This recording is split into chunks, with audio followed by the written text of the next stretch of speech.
ये चिंकी नाम की एक चींटी की कहानी है। हाँ, चिंकी, वो चींटी जो मतलब बहुत मेहनती है, काम करती है अपना, लेकिन उसकी एक कमजोरी है। वो अक्सर दूसरों को देखती है, उनके पास क्या है ये देखती है और फिर उदास हो जाती है, ईर्ष्या करने लगती है। ये एक ऐसी भावना है जिससे शायद हम सब कभी ना कभी गुजरते ही हैं। बिल्कुल। और आज हम इसी कहानी के जरिए ये समझने की कोशिश करेंगे कि ये जो तुलना करने की आदत है या दूसरों की चीजों को देखकर जलना, ये कैसे धीरे धीरे हमारी अपनी खुशी, यहाँ तक कि हमारी क्षमता को भी कम कर देती है। हाँ, और हम सिर्फ कहानी के सबक तक ही नहीं रुकेंगे, बल्कि ये भी देखेंगे कि इसके पीछे की जो सोच है, जो व्यवहार है, असल में क्या चल रहा होता है। सही। तो हमारा मकसद है इस सीधी सादी कहानी से कुछ गहरे और काम के नुक्ते निकालना। तो चलिए चिंकी से ही शुरू करते हैं। कहानी कहती है वो मेहनती है। हाँ, मेहनती है, अपना काम करती है, दाना जमा करती है, पर जो उसकी बुनियादी समस्या है वो उसकी सोच में है। जैसे ही वो किसी दूसरी चींटी को देखती है जिसके पास कुछ बेहतर है, उसे अपना सब कुछ फीका लगने लगता है। हाँ, ये दूसरों पर नजर वाली जो आदत है वो उसकी मेहनत पर भारी पड़ती है। कहानी में पहला उदाहरण आता है जब वो अपनी पड़ोसी चींटी के घर में ढेर सारा शहद देख लेती है। तब क्या होता है? देखते ही उसके मन में पहला ख्याल आता है, और वो बड़ा दिलचस्प है। क्यों हमेशा दूसरों को ही इतना मिलता है? मैं भी तो मेहनत करती हूँ। देखिए, यहाँ सिर्फ इच्छा नहीं है, यहाँ शिकायत है, जैसे कोई अन्याय हो रहा हो।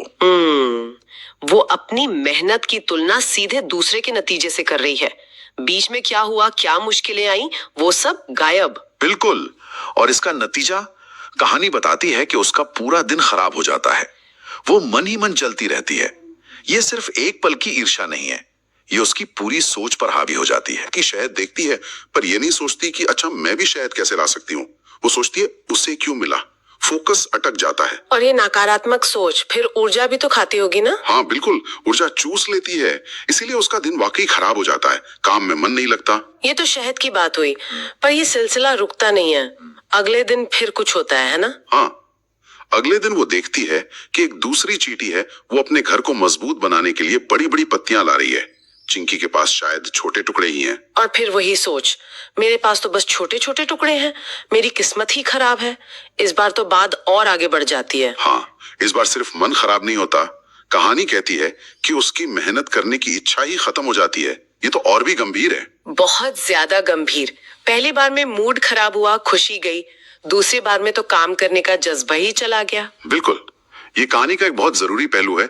लगातार तुलना और नकारात्मक सोच हमें कैसे एकदम निष्क्रिय, मतलब पैसिव बना सकती है। वो किस्मत खराब है का लेबल लगाकर एक तरह से कोशिश करने से ही मुंह मोड़ लेती है। ये कुछ वैसा लग रहा है जैसे सीखा हुआ असहायपन कहते हैं ना, लर्न्ड हेल्पलेसनेस, कि लगता है कोशिश का कोई फायदा ही नहीं। हाँ, कुछ वैसा ही। उसे लगने लगता है कि उसके हाथ में कुछ है ही नहीं, क्योंकि दूसरों के पास जो है वो उसके पास नहीं है। पर कहानी यहाँ एक मोड़ लेती है। हाँ, यही एंट्री होती है एक बूढ़ी समझदार चींटी की। बिल्कुल, वो चिंकी की हालत देखती है, शायद उसकी बुझी हुई आंखें, काम में मन न लगना, ये सब भांप लेती है और उससे बात करने आती है। ये दखल बहुत जरूरी है। और वो बूढ़ी चींटी सिर्फ दिलासा नहीं देती है ना, वो तो नजरिया ही बदल देती है। हाँ, वो उसे वो दिखाती है जो चिंकी देख नहीं पा रही थी। पहले शहद वाली चींटी के बारे में बताती है, कहती है, चिंकी, जिस शहद को देखकर तुम कल इतनी जल रही थी, पता है वो चींटी 2 दिन तक पत्तियों के ढेर में फंसी रही थी। शायद ये शहद उसे उसी मुसीबत से निकलने के बाद मिला हो। ओहो, ये तो पूरा कॉन्टेक्स्ट ही बदल गया। चिंकी ने तो बस शहद देखा, नतीजा उसके पीछे की कीमत, वो 2 दिन की मुसीबत वो नहीं देखी। बस, और ये जानकारी मिलते ही ईर्ष्या के नीचे से जैसे जमीन खिसक जाती है।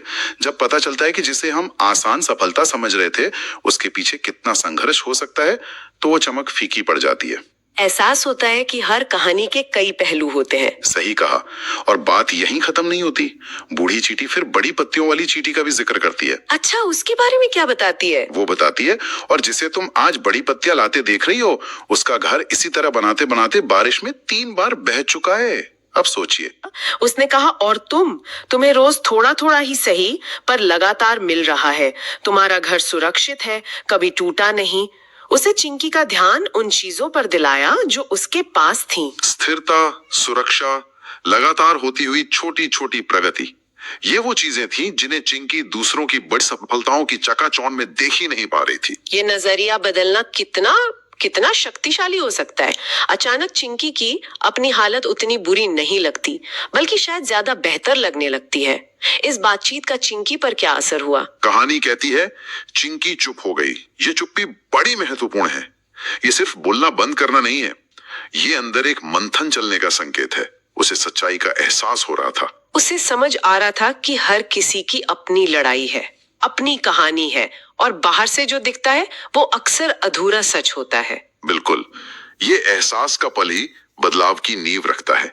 जब हम अपनी बनी बनाई धारणाओं पर सवाल उठाते हैं, तभी तो सुधार की गुंजाइश बनती है। तो क्या इस एहसास के बाद चिंकी में कोई ठोस बदलाव आया, सिर्फ सोच में या काम में भी? हाँ, और यही खास बात है। बदलाव सिर्फ सोच तक नहीं रहा। उसने एक संकल्प लिया, एक फैसला किया। मैं अपनी मेहनत पर ध्यान दूंगी, न कि दूसरों की चीजों पर। यह एक सचेत निर्णय था। मतलब उसने अपनी ऊर्जा को डाइवर्ट किया, दूसरों पर नजर रखने से हटाकर अपने काम पर लगाया। सही कहा। यह निष्क्रिय ईर्ष्या से सक्रिय मेहनत की तरफ एक बहुत बड़ा कदम था, और इसका नतीजा भी मिला। क्या हुआ फिर? कहानी बताती है कि धीरे धीरे उसकी लगातार मेहनत रंग लाई। उसका घर न सिर्फ मजबूत बना, बल्कि मीठे दानों से भी भर गया। मतलब जो ऊर्जा पहले जलने में जा रही थी, जब सही दिशा में लगी तो परिणाम दिखने लगे। या कोई और गहरा बदलाव भी था?